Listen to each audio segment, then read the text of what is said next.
Hey guys, now that many people are spending more time at home and in many cases using their home PC to game and work at the same time, some may be thinking of either buying a mechanical keyboard for the first time or changing it up because apparently my keyboard is too loud now that my partner is stuck at home as well. To help with this, we're going to be checking out different types of switches from Cherry MX as well as their latest keyboard.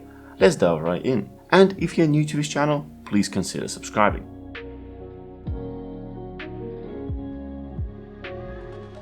I have used many different keyboards over the years, and not surprisingly, I have my own preferences. So what is the difference between membrane and mechanical keyboard? Their most obvious difference is the way they actuate. In the membrane keyboard, there are a few layers involved to make it work, such as the top membrane layer, holes layer, bottom membrane layer, as well as the conductive traces. When pressing on the key, the layers bend and the traces touch, thus creating a contact which results in a key press. In mechanical keyboard, this is done using switches. We'll take Cherry MX Red switch as an example here. By default, the key is holding the contacts apart. When the key is pressed, the stem moves down and contacts touch, which results in a key press. From this, we can see that the membrane keyboard by design is made of a mushy press, which normally lacks the tactile feedback, while the mechanical keyboard is, well, more mechanical, which definitely has a tactile feeling. These are the basics of operation for both. Quite frankly, there are a lot of different approaches to actually making a keyboard. There is, on the other hand, a common misconception that the membrane keyboards are bad. This is not the case. In fact, they are more portable as they are normally made out of plastic, which makes them quieter and cheaper. Naturally, there are pros and cons to everything. In this video, I'd like to delve deeper into mechanical keyboards, but do drop us a comment if you would like us to explore the secrets of membrane keyboards as well. For this video, we've managed to secure sample switches from Cherry MX. Here we have 6 different types. 3 of them are most common, red, blue and brown, and the other 3 are more specialized switches, Speed Silver, Silent Red and Silent Black.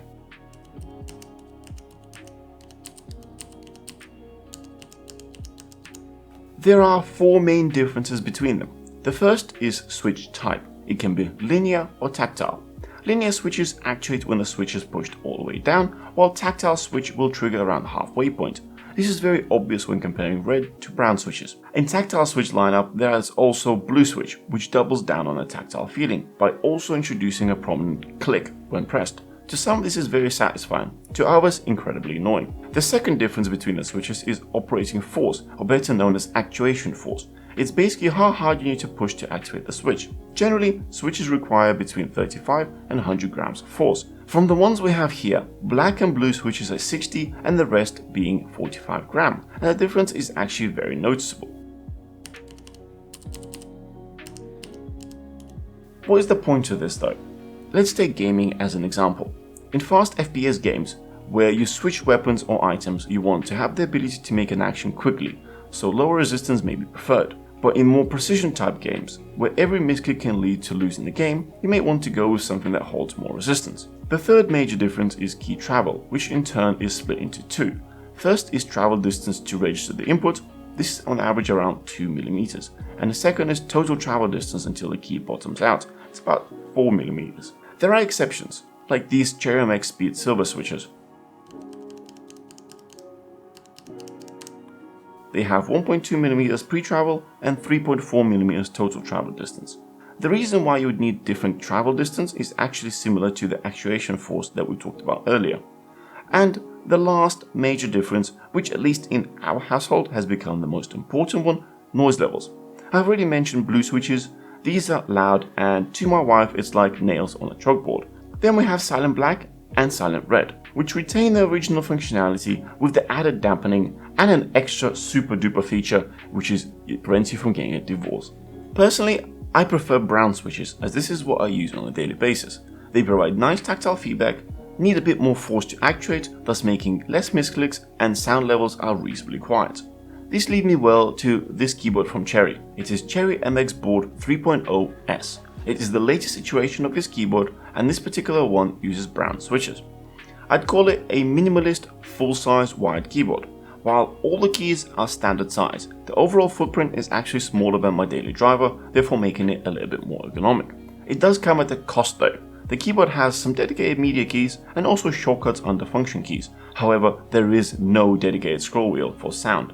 which is something that I'm personally very used to, and I have vividly felt the absence of it. With that being said, I do really like their build quality. Cherry has used extruded aluminum housing, which basically eliminates flex and makes it really solid. I wish it came with adjustable feet and maybe even a palm rest. Unfortunately, if you require those, you will need to buy them separately.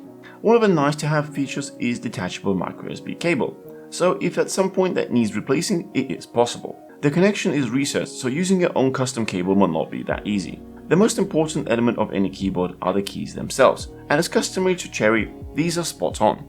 After all, they are a German company. Switches feel great and work great. Here's a quick sound test. This model has two options for keys, either double shot like we have right here, or front lasered. I personally prefer the covert look of the front lasered ones. If you are into RGB, then Cherry has got you covered. It comes with a bunch of effects as well as software to customize it. Alternatively, you can save some money and get the non-RGB version. Overall, this is a solid keyboard that is made out of premium materials and is obviously built to last. As I mentioned earlier, I wish it came with adjustable feet and sound scroll wheel. If it wasn't for this, I'd probably call it a perfect keyboard. But for now, there are still a few things that can improve on. As far as choosing which switches you should go with, well, that depends. In this video we've covered only Cherry MX switches and explained the difference between them, but Cherry is not the only brand out there. In the last decade, there has been a massive push into the market, and now there are countless brands that do similar switches. You will first have to figure out what you're looking for, and then based on the main parameters I've discussed earlier, you can figure out what might work for you. Before going out and buying an expensive keyboard, I would strongly recommend going to a store and testing them out. Or alternatively, most switch manufacturers sell sample packs, which may be a good starting point. I hope you found this useful. Don't forget to smash that thumbs up and subscribe for more. And we'll see you guys in the next one.